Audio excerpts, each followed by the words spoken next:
Энэ дэлхийн ертөнцийн тэр тусмаа хуурай газар амьдардаг хамгийн том хөхтөн амьтан бол өнөөдрийн ярих байгаа баавга байгаамаа. Ер нь тэгээд олон төрлийн баавга байдаг. Гэхдээ эдгээр бүгд нэг зүйлээрээ маш ижил байдаг. Тэр нь юу вэ гэвэл маш сайн анчид, ангуучид, мөрч, үнэрч юм амьтад байдаг.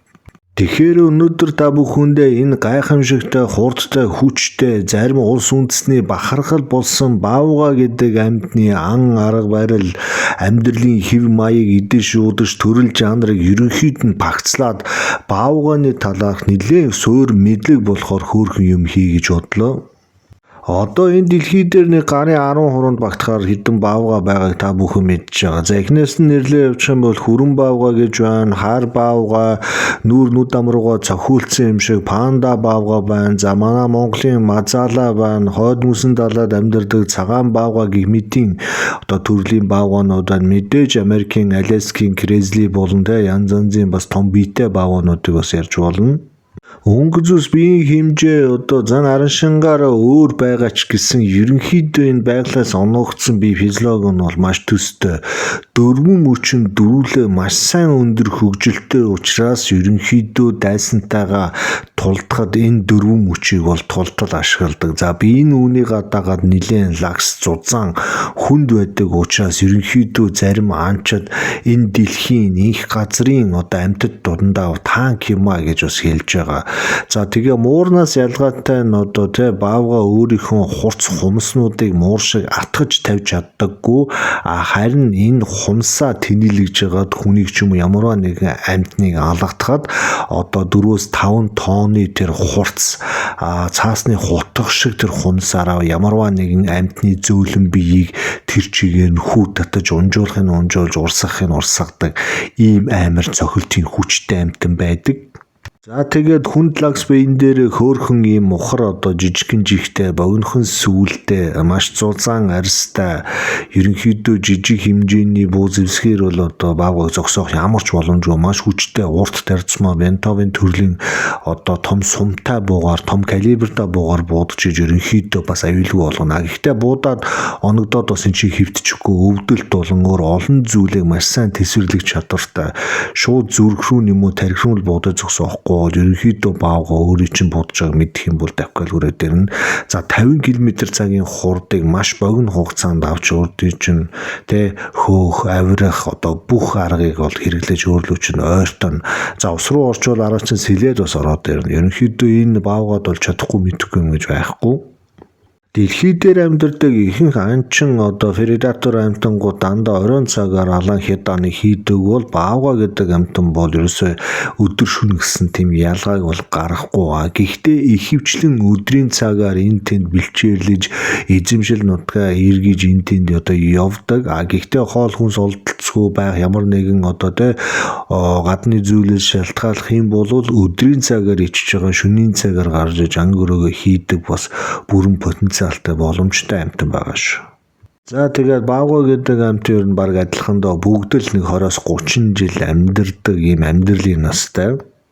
Одоо тэгээ баавга хаана амьдарч тэр нутагт одоо хүнс тижээлийн пирамид гэж байдаг. Тэр пирамидын хамгийн дээр оршдог амьтан байгаа. Өөрөөр хэлбэл баавгаг барьж идэж шууж хоол ундаа болгож одоо идэж уудаг амьтан гэж бол байхгүй. Харин баавга өөрөө тэр дээр нь байгаа доошогоо чиглэлтэй бүх амьтдыг алж идэж ууж устгадаг байгаа. Тэгэхээр баавга яг маш бага одоо балчир насанда эсвэл одоо ямарваа нэгэн тулааны дараа шарахтаа цуснажтойгоо холдоо тамир динкээгөө босныхоо дараа бусад амьтдад бас амьдараа алуулж идүүлдэг тохиолдол байдаг. Гэхдээ энэ үеийг мэдээж ээж нь хамтдаа яв зааж сургаж байгаа учраас ерөнхийдөө бага балчир насанда бас эрсдэлтэй орох магадлал нь бас бага байдаг. За тэгээ баавга гэдэг амьтан чинь бас нэг зүйлийн хоол ундаар одоо дагнаад амьдраад байхгүй ямар нэг идэж тижээл бас хараат бол биш өөр тааралцсан бүх зүйлээ гэдэг нь хорхоо шавж ургамал ногоо үндэс мах одоо сэгзэм юу гэдгийг идэж болох гулгуулж болох бүх зүйлийг идэгдэхгүй байгаа зүйлийг алж байгаа ч хамаагүй залгидаг ийм амир одоо потенциал хүч сайтай айхтар амьтан. За яг хулсны баавга бол бол яг мах бол иддэггүй гэж байгаа. Ерөнхийдөө энэ дотор веган буюу цагаан хоолтон баавганы тоонд ордог. Хулс юм уу ямар нэгэн модлог ургамал байхаар панда баавгаас өөрийгөө хөрхөн тэжээгээд явчихна гэж байгаа. Гэхдээ пандаг бас харагдж байгаа шиг өөрийнхөө бамбаруу шиг бодож бас хамаагүй ортож болохгүй. Маш богино хугацаанд өөрийнх нь одоо байгалийн инстинктэн серотоник барьж аваад хүү хаягийн завдлгүй одоо хурц хумсаараа хүү татах эсвэл хурц соёогоороо одоо үхтэл чинь хазах ийм өндөр байгалийн өөрөө зүүн совинтай амтан учраас ямар ч баавгайг одоо зулцсан баавгаа байсан ч гэсэн түүнийг илэг барих, ойртоох, ээлж таалах, өөрийн үндрээ түүнд нялх зэрэг эрсдэлтэй алхмуудыг хийхгүй байх хэрэгтэй. Одоо энэ хойд Сибирт одоо баавганы маш том нүүдэл явагдаж байна. Гэтэл Японд энэ Сибирийн одоо ямар нэгэн нүүдэл одоо жишээлбэл одоо гал түүмэр энэ төр гараагүй байхад яагаад ч юм ямар ч байсан дэлхийн хойд хэсгүүдэд байгаа баавгаанууд бүгд урагшилж байгаа, байрлал сольж байгаа юм том миграц явагдаж байгаа. Тэгэхээр манай хойд хилээр одоо Оростой залгаж байгаа ой модуудаар баавгаанууд нутгийн гүнлүү нэвчиж одоо айл амтан нохоо шов тал хээр нутаг даяараас бижиндэл тавьгаад хүн амтан айлгаж ичээх бас магадлалтай. Өвлийн цагийн үед баавга ичсэн гэж бас бодож болохгүй, баавга ичихгүй гэж бас бодож болдог. Хоол тижээлээ хангалттай нөөцлөөгүй байгаа тохиолдолд өвлийг цасан дээр уулахад модон дээр хоолонд эргүүлж өнгөрөх боломжтой. Баавга тэгээд ерөнхийдөө бусад амьтдтай адилхан үнэрлэх чадвар бол маш сайтай. 10 км түүнээс цааш одоо явж байгаа ямарваа нэгэн амьд амьтны үнэр танарыг бол одоо холоос тогтоож орон зай баримжаа тэр тусмаа хоорондын цаг тодорхойлж урдуур нь одоо чиглэлийг тааруулж араас нь эсвэл урдаас нь отож өөдөө уруу одоо газрын нөхцөл байдал тааруулж бол дотлооны үйлдэх хэмжээний өндөр потенциалтай. За яг хуу баавгаанууд хүний гаргаж байгаа дуу чимээг сонсохоос гадна үнэрийг нь 10 км-с багцаалтсан байдаг гэдэг нь өөрөө маш аюултай. Салхин доогуур одоо таныг үнэрлээ дагаад чиглэлийг чинь бариад яваад байна гэсэн үг. Харин хоол унд тижэл сайтай байгаа баавгаанууд бол ерөнхийдөө хүнтэй нэг таарахгүй үнэр аваад өөр тийшээ мөрөө буруулаад явах магадлалтай. Гэтэл одоо орчин цагт баавгаанууд өрсөсөн байгаа учраас хүн амтан амьдрдаг одоо хотоосхон одоо юу байдیں те ийм газруудаар их хэмжээгээр бэлтжиж хогийн сав ухаах, дэлгүр хоршоо дээрэмдэн талах, гудамжийн цагаар явж байгаа хүмүүсийг барьж авах энэ төр янз янзын тийм халдлагууд гардаг. Тэгээ баавгаатай таарлцсан хүмүүсийн ихэнх нь бас амиа алддаг, эсвэл хүнд гэмтэж дахид дутуу болдог. Ийм учраас ер нь болж өгвөл баавгаатай тааруул одоо тусламж дуудах эсвэл одоо ямар нэг аргаар баавгаатай таарахгүй байхыг хичээх хэрэгтэй. Хойд мөсөн далайд байдаг нөгөө алдартай цагаан баавгаанууд бол хүний үйл ерөнхийдөө хоол гэж ойлгодог. Хүний хүн байна, энэс нь жоохон хол явъя гэсэн юм байхгүй. Ерөнхийдөө хойд мөсөн далайд амьдардаг цагаан баавгаа бусад баавгаанаас илүү маш хүнд нөхцөлд амьдардаг учраас ерөнхийдөө идэх эсвэл үхэх гэдэг хоёрхан л одоо тийм сонголттой учраас танил уушууд эргэлзэхгүй довтолж барьж авч хүү хаягийн завдгаа одоо тайцуул мөжтэй хойлоод одоо идэж эхэлдэг ийм амир амт. Тэгэхээр туйлын цагаан баавгаатай таарн түүнд хүрэн түүнийг одоо өхөөрдөн гэсэн тийм ойлголт бол байхгүй. Дэлхийн хамгийн аюултай хүнийг хоолоо гэж хардаг айдгүй ичдгүй амтан бол цагаан баавгаа гэдэг та бүхэн мэдлээ. За баавга бол тэгээд хоол ундныхаа араас мөрдөө дагаад байдсан байна. Дээрээс нь бас отлтыг бас сайн хийн.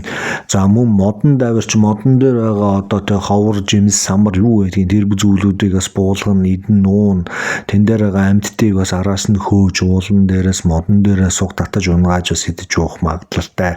За хурц хумсаараа газрыг одоо караа ухцсан юм шиг сэндийч маш богино хугацаанд газрын доор явж байгаа одоо шимэгч мэрэгч одоо юу гэдэг тэ шавж үндэс гэдэг зүйлүүдийг бол зөв хуу татаж оронгоор нэргүүлээ тэндээс одоо хурц үнэрлэх чадвартай хамраараа савраараа одоо тухайн газрыг хаасаг шиндичээд идэж уугаад одоо дуусгадаг байгаа. За мэдээ загсыг бол өстой урамтаа байрна. За загс ямар нэгэн байдлаар одоо голын дэшээ өгсөж байгаа эсвэл одоо үржил селекцэд орж байгаа төрсөө шахаж байгаа үеиг бол одоо баавга андахгүй яг тухайн хэсэг газар очиод өөрийнхөө тоолгойг ус руу одоо давтарт л оруулаад усан дотор бас хазах эсвэл самардах одоо тэ алгадах гэх мэтээр загаснуудыг ухаан албуулж гаргаж байна. Эсвэл зүхтаад үсэрч гарч ирж байгаа загсыг агаар дээр нь бас шууд сууж авч чаддаг ийм хэмжээний бас өндөр чадвартай. За хүнлүү бол одоо шууд хар ирчээрээ дараад ирэхгүй, яг хүнтэй ойролцоо боломжийн одоо довтлооны зайд оруулсныхаа дараа 50 км/цагийн хурдаар гинт одоо танилуд довтлох одоо ийм үйлдэлүүдийг бол хийн. За баавгатай шууд улаан нүрээр таарлсан тохиолдолд түүний нүүр рүү харж болохгүй, нүд рүү харж болохгүй.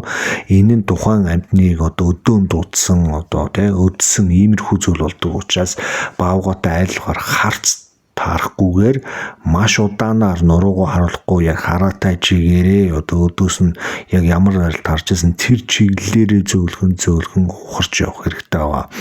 За энэ үед одоо ямар нэгэн дуу чимээ гаргах, орилж чарлах, ямар нэгэн огцом хөдөлгөөн хийх юм бол баавгаа шууд одоо довтолгооны хийн. Тэгээ баавгаа довтолгоо хийхээс өмнө ерөнхийдөө хоёр хөл дээрээ бас босч ирдэг ийм өндөр амтан. За тэр үед одоо баавгаа чинь 2-3 м одоо сунаасан өндөр айхтар лаксим одоо хүний өмнө босч ирдэг. Тэгэхээр манайхан ер нь нэг зүйлийг ойлгох хэрэгтэй байгаа. Энэ тэнд уул хаданд одоо амьдрал аялал юм арх бол эдэний дээж юм энэ гээд одоо ямарч бэлтгэлгүй туршлагагүй хүмүүсийг дагаж өөрийнхөө амнаас аюулгүй байдлыг ой мод руу ч юм авч орно гэдэг бол өөр амар аюулт. Ой дотор чинь одоо зэрлэг амьтад халахалж танилуу ойртох таныг одоо отох тэр бүх нөхцөлийг харагдахгүйгээр маш болгоомжтой хийдэг учраас болж өгөө аялал зугаалгаар явах ч бол мэрэгжлийн аанчаар мэрэгжлийн одоо газар чинь ямар нэгэн асуудал боллоо гэхэд тань анхнаар сүмж үзүүлж чадах хэмжээний чадвартай хүмүүсийг дагаж ой мод хад руу ордог байгаа шүү.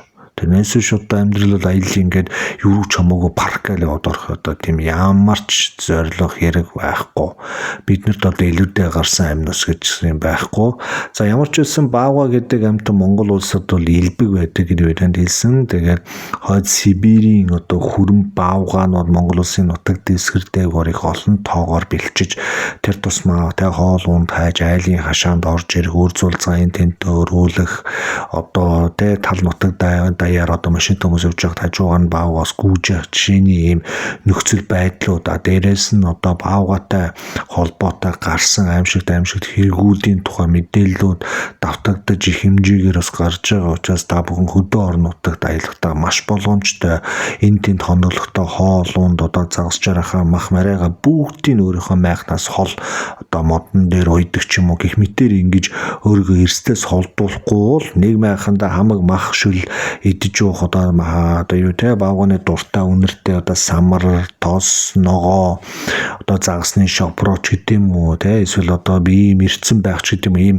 тохиолдолд энэ бүх зүйлүүдээ өөрсдийнхөө майхнаас хол одоо ууж өөрсдөө хамгаалах юм ёстой байдаг. Одоо ямар ч үсэн өнөөдрийн оруулж байгаа баавганы тухай ерөнхий ойлголт та бүхэнд бас хангалттай мэдлэгийг өгсөн баг. Тэгээ цаашдаа хэдүүлээ нэг иймэрхүү амьдтын тухай түүхүүдийг араараас мэдлэх тусал нэмэр маягаар оруулаад явъя. Тэг өнөөдрийн бичлэгийг явуулж бас нэг 13 минут цаа нэг 14 минут ингээ хийчээ. Тэгээ дараагийн бичлэгүүдээрээ илүү задлаад ямар баавганы яадаг хийдэг тухай та бүхэндээ тэгээ яриад явъя. За ингээд орж гараад ойрхон байж байгаарай.